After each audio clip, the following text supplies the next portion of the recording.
We now bring you some analysis with Professor Danie Meyer.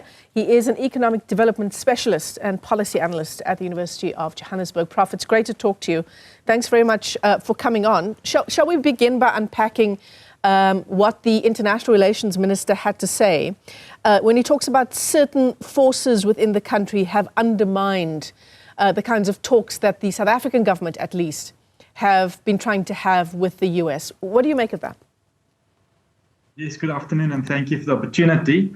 Look, I think he talks about AfriForum and the other parties that visited the United States. Also, the DA delegation was there, but I'm not sure if they had much of an impact on this. So the Trump administration, even in his first round as president in 2016-17, he was talking about South Africa and talking about AGOA. So it's not a surprise that things has changed over the last 6 months or so.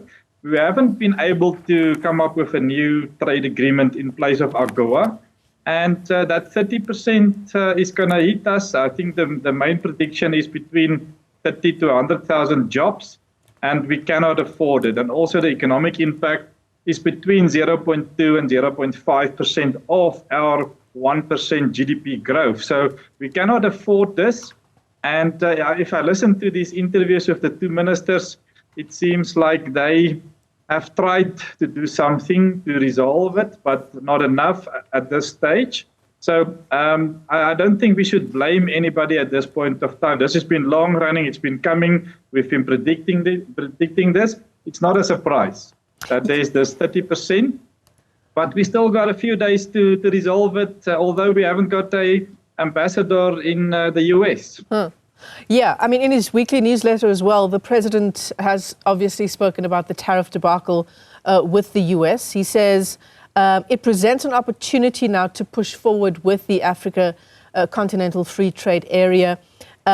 Trump has spoken about the tariffs being as a result of a deficit that is on the trade of American goods. The president of South Africa doesn't see it that way. That has been the US argument. How do we understand that?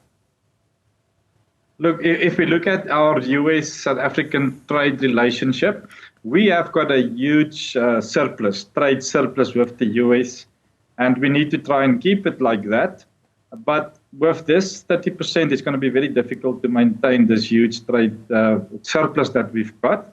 But President Trump, on the other hand, has got trade deficits with most countries in the world. I think all countries in the world wants to trade with the US, and they've got this negative trade deficit with all countries, and he wants to fix it, and he wants to fix it now because he's only got 48 months to complete these things. And we have got a benefit, and the US is the biggest consumer market in the world, twice the size of China, and everybody wants to trade with the US. They've got a huge middle income population of people. They are investing in foreign direct investment globally. They are a huge consumer market, and we cannot afford to lose that market. We can look for other trade partners, for example, Africa. It is true. We also got a very healthy trade surplus with the rest of Africa. But I think the other opportunity possibly is with India. And India has got a very positive relationship with the US. So maybe there's an opportunity that we can have a very much improved relationship with India, which is part of the BRICS countries. And they are not an enemy with the US. All our other friends seem to be enemies with the US, and that is causing some of these problems for South African diplomatic relationships. Right. So, yeah, this is an opportunity, certainly, to expand our own trade missions, which is what the president has said, expand our trade missions on the continent and beyond the African continent as well. But obviously, those things are going to take time. And if we don't manage to undo or at least in some way mitigate the 30% tariff, it's going to have an impact whether we are expanding our trade missions or not. Yes, we must try to resolve the 30%, get it down to 10 or 15% definitely. There's still a few days to go.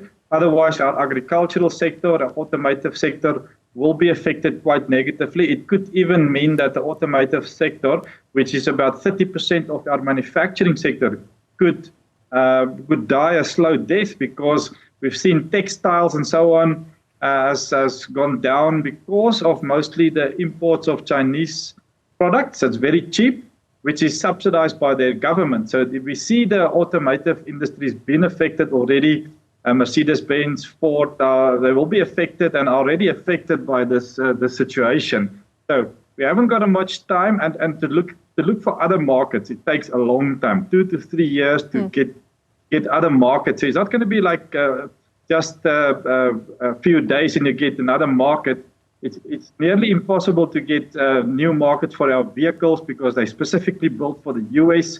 It's going to be very difficult. And China, they are in the market for export. They are not a big consumer market. They are there to grow their economy through exports, while the US is known as a consumer market. That's how they grow their economies. Two different situations. Right. So here's my question then, Prof. We have made counter submissions to the US insofar as this trade deal is concerned. It's come to naught, as we now know.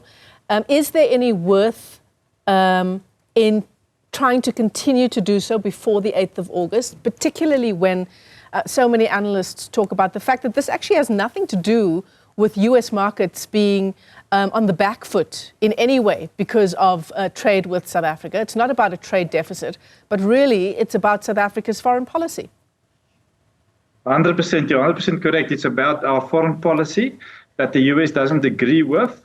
And that is why we have got the trade tariffs implemented on us. It could have been much less, but we haven't been able to resolve that. And nobody is trying to resolve it, I think, at this point of time. There could be 1 or 2 ministers busy with this trade agreement, but I don't think they're going to listen to this. They want to look at other issues, our internal policies that they want to see changed in the future. But I think it's better if we can move forward in terms of accepting that the 30% will be there. And then there's the support center as launched by the minister this morning, looking at alternative markets, market entry into other markets, employment support for manufacturers that could be affected, and as well as the diversification strategy into Africa, into India. But on the long run, we can still resolve the issues with the US on this international relations processes by sending the right delegation of business people that can talk business and not politics. And I think that is one of the solutions that we should look at. But for now, we are looking down the barrel of the 30%. And I don't see that there's going to be a new extension again for this. We've had 3 extensions already. It's not going to happen. And the main impact will then be on the automotive and the agricultural sector. We must realize that our minerals will still be exported. Platinum, chrome, manganese, and titanium.